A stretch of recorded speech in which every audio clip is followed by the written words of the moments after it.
Hemos estado viendo algunos ejemplos de funciones y ahora nos vamos a centrar en su definición. Y para ello utilizaremos un pequeño ejemplo. Se trata de ir a comprar libretas a una librería y vamos a relacionar el precio que nos cuesten las libretas con la cantidad de libretas que compremos. Por ejemplo, si cada libreta vale 2 euros, si compramos una libreta pagaremos 2 euros, si compramos 2 libretas pagaremos 4 euros, etc. Entonces podríamos escribir la relación de la siguiente forma. El precio de las libretas depende de la cantidad de libretas que compremos. ¿Y cómo depende el precio de la cantidad? Pues sabemos que cada libreta vale 2 euros, lo voy a poner aquí. Entonces el precio que yo voy a pagar depende del número de libretas que compre. ¿Cómo? Pues multiplicando por 2 el número de libretas, que es el precio de cada una de las libretas. Fijaros que en esta dependencia intervienen dos medidas. Por un lado, el precio, que vendrá en euros, y por otra parte la cantidad, que vendrá en el número de libretas que compremos. A estas dos medidas que intervienen, o estas dos magnitudes, se le llama variables. El precio sería una variable y la cantidad de libretas que compremos sería otra variable. ¿Por qué se llaman variables? Pues se llaman variables porque, si os habéis fijado en el ejemplo que he puesto antes, yo puedo comprar cualquier cantidad de libretas, puedo comprar una libreta o 2 libretas o 3 libretas, es decir, que la cantidad no es un número fijo, sino que es un número variable. Y lo mismo pasa con el precio. Yo podré pagar 2 euros o 4 euros o 6 euros dependiendo de las libretas que compre. Por lo tanto, el precio también es variable. Es decir, tanto el precio como la cantidad son valores que pueden variar. Por eso se le llama variables. Pero como veis, si os fijáis, siempre hay una de las dos variables que depende de la otra. En este caso, el precio es la que depende de la cantidad de libretas que compremos. La cantidad de libretas, en principio, no depende más de lo que nosotros deseemos, de las libretas que nosotros queramos comprar o del presupuesto que tengamos o de la necesidad de libretas que tengamos en cada momento. Por lo tanto, el precio es el que depende de la cantidad, se le llamará variable dependiente.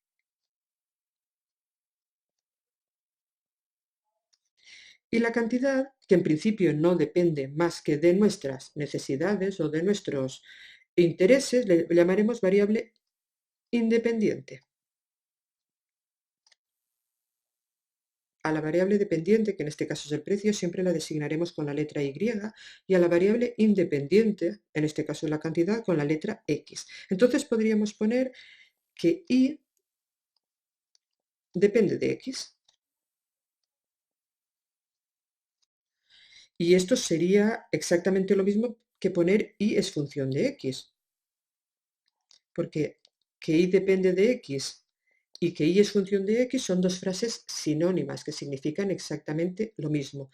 Y la palabra función, que da nombre al tema y al concepto de función, viene de aquí, de esta dependencia. Entenderemos función como sinónimo de dependencia, depende de algo. Y lo expresaremos de la siguiente forma: y igual a f de x.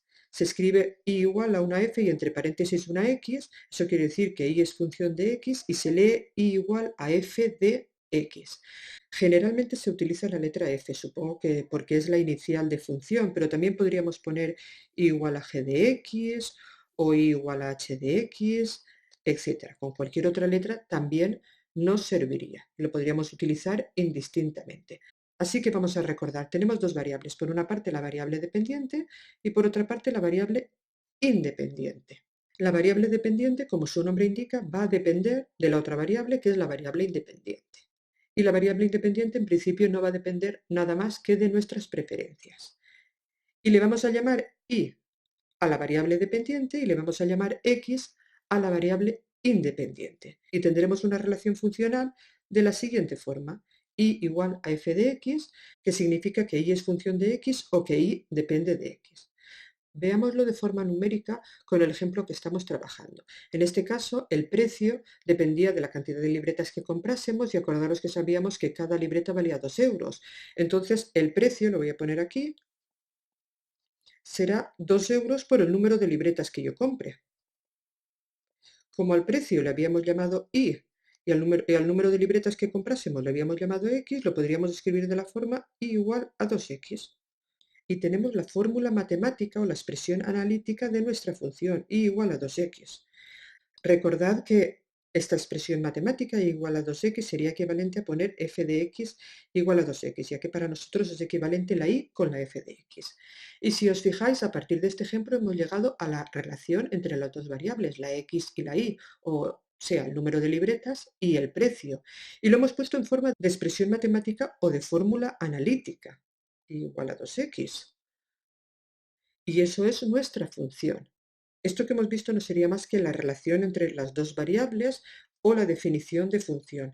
Pero hemos de tener en cuenta que no todas las relaciones entre dos variables son funciones. Algunas relaciones no son funciones.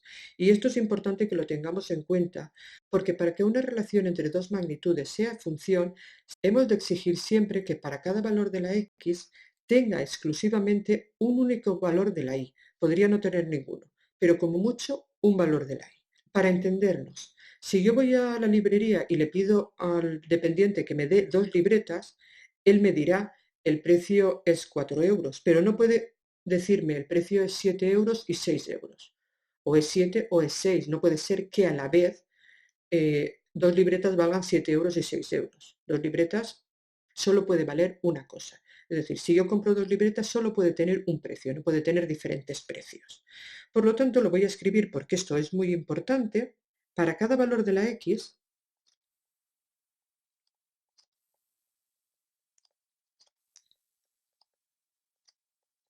para cada valor de la x tiene que existir un único valor de la y. Como os he dicho antes, puede ser que haya veces que no exista valor de la y, pero si existe valor, solo puede ser uno.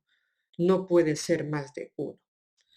Vamos a verlo con unas gráficas para entenderlo un poquito mejor. Imaginaros que tenemos las siguientes gráficas. Fijaros, aquí tenemos 2 gráficas. La primera de ellas corresponde a una función y la segunda no. ¿Por qué? Porque fijaros que yo si en la primera cojo un valor de la x, por ejemplo este valor, y busco la función, encuentro un valor de la y. Aquí en otro ejemplo encuentro para cada valor de la x, fijaros, un valor de la y. Para cada valor de la x, un valor de la y. Pero eso no ocurre en la segunda función, porque por ejemplo aquí para este valor de la x sí que tengo un valor de la y, pero si miro este de aquí, tengo un valor de la y aquí, pero tengo otro aquí y tengo otro aquí. O por ejemplo, si miro aquí me pasa lo mismo, tengo otro valor aquí, otro valor aquí y otro valor aquí. Esto sería el caso de que yo voy a comprar 2 libretas y me dicen que vale diferentes precios. No puede ser. Siempre para cada valor de la x tengo que encontrar como mucho un valor de la y. O dicho de otra forma, para que lo entendamos mejor, si yo realizase líneas verticales en la función, mirad cómo estoy realizando líneas verticales. Estas líneas verticales que yo realizo en la función solo podrían cortar como mucho a un punto. Y si nos fijamos, eso pasa en la primera función. Cada línea vertical corta solo en un punto, ¿lo veis? Pero no pasa en la segunda, porque esta línea vertical corta en un punto, pero fijaros, esta de aquí corta en un punto, en otro y en otro, ya cortan 3 puntos. Esta de aquí también corta aquí en un punto, aquí en otro y aquí en otro. Esta otra de aquí corta aquí y corta también aquí. Por lo tanto, esto no es función y esto sí que es una función. Y como veis, mirando la gráfica es muy fácil ver si es función o no es función.